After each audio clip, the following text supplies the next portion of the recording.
On the last 2 days, like I mentioned in the previous video, I decided to chill and enjoy some beaches. I had a place in mind and I went back full circle, basically back where I started all of this exploration, to the secluded south beaches.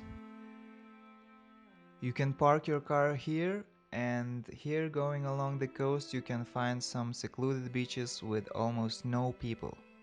Well, since it's secluded, sometimes you will encounter some random nudists, but it's pretty cool place to hike around in general, since once upon a time it was a volcano. Well, probably 95% of mountains on the island was volcanoes. So yeah. Even though I said I'm gonna chill, I had other plans in my mind. I realized that I have a great opportunity to train a backflip, which is kinda my childhood dream, though doctors shattered that silly dream when I had a back injury, but that's a story for another time. So yeah, I heard many stories that training this skill in the beach is great, since you can choose the difficulty by adjusting how high you want to stand, and the softness of sand gives that extra little bit of confidence that is really needed. And as you will see, it's more forgiving if you fail. Of course, don't take my word and don't try this on your own without professional supervision, because if you break your neck, I'm not responsible for it. I would say find a local gymnastics gym and learn it proper way. And this video is just to show you what not to do, and hopefully you will learn from my mistakes. And here it is, I found perfect sand dune for training. By the way, I know how to do it on a trampoline, so I'm not a total beginner, and because of that I have set some high expectations on myself. And that's already a mistake.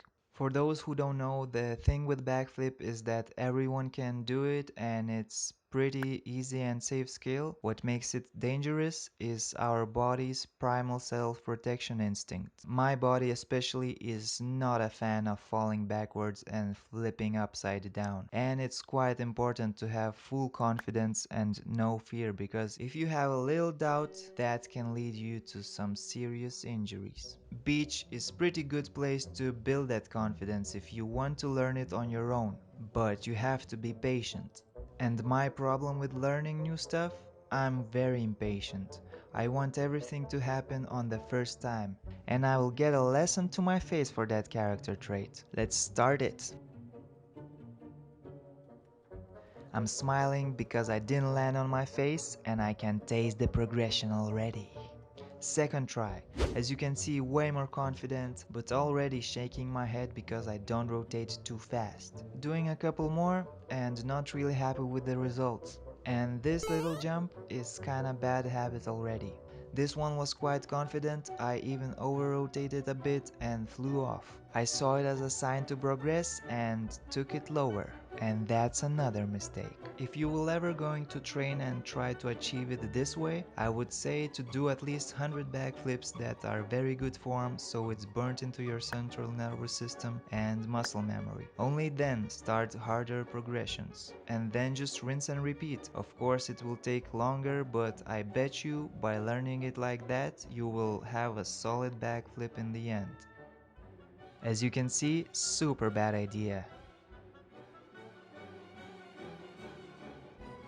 But hey, it seems I'm having fun.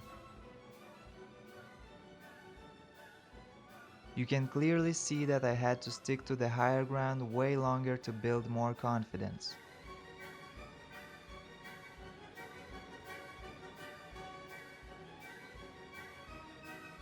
Boom! Landed nicely, boost of dopamine, and I already can do it. Nope, not really. Did couple more reps and had to call it a day because my legs was still sore from trying to hike that Pico Viejo thing. Decided to explore along the coast more, tried to capture those damn crabs on camera, but they are sneaky little creeps, always hides below some rocks.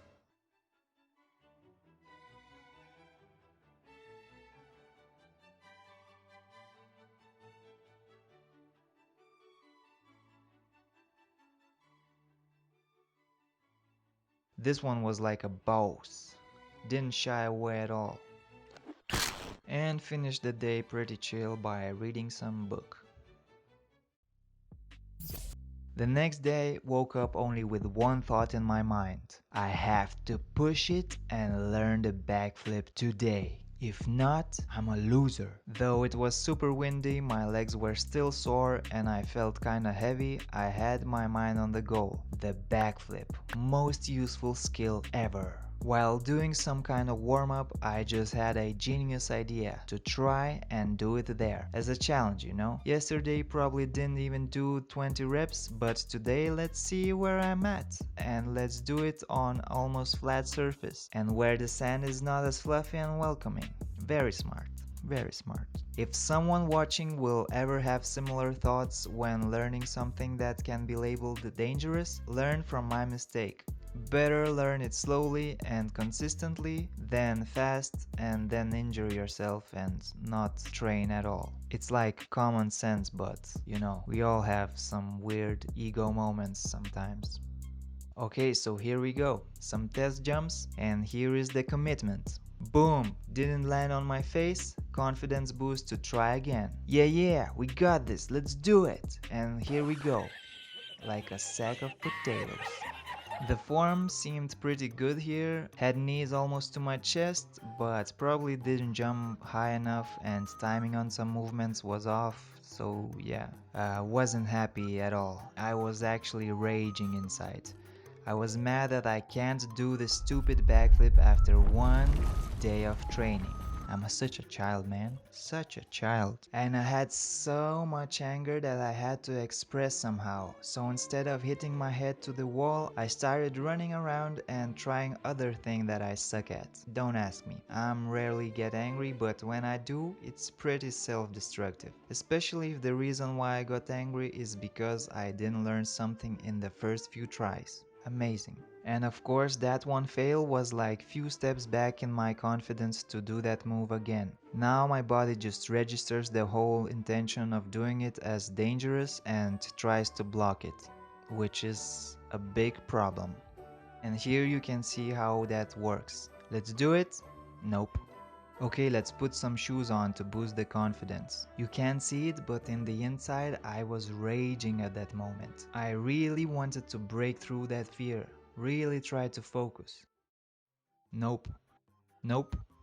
Nope. And here we go. I did it. Confidence increased and I immediately wanted to use that confidence to break through. And that's how you get a good black sand lesson to your face. I'm really lucky that sand was soft enough. But yeah, it doesn't look that bad though. Well, actually it wasn't that bad. Just a few months of neck pain, bruised face and a split lip. But just look at this. At this point I knew I'm messed up. Like, what the hell is happening with my legs? That one looks like stuck on some invisible wall. It's just hilarious.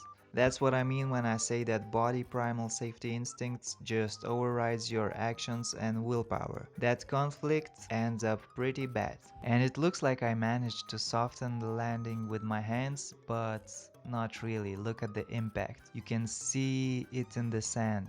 It's ridiculous. I really hope that someone watching will learn a thing or two from this. I really hope so. And if you did learn from my mistakes, or even had a good laugh, then just click that thumbs up button. Come on, for the algorithm. Let YouTube show this video to more people so more people can have healthy necks. This is the mission. Save the necks. But anger was still burning and was still pushing me into self-destructive actions. I took it back to the sand dunes, but it was too late. Neck hurts, sand grinds between my teeth, and my body just cursing me and refuses to perform.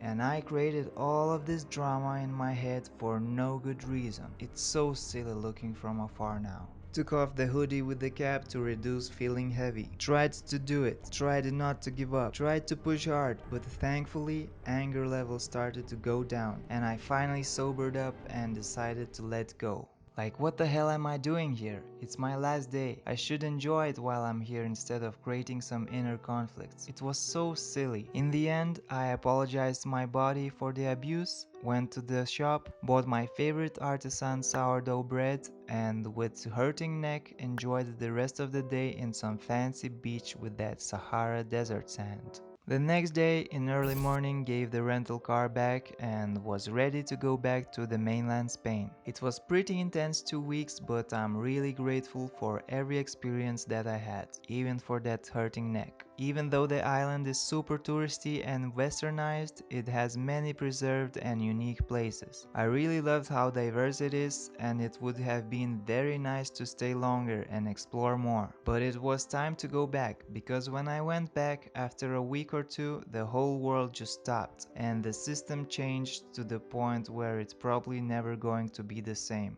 But hey, changes are inevitable. Just hopefully this one will be for the better for everyone, not only for few privileged groups, you know. Also, I was growing that beard for almost 2 months as a challenge, and after the trip I finally could reduce it. Very nice.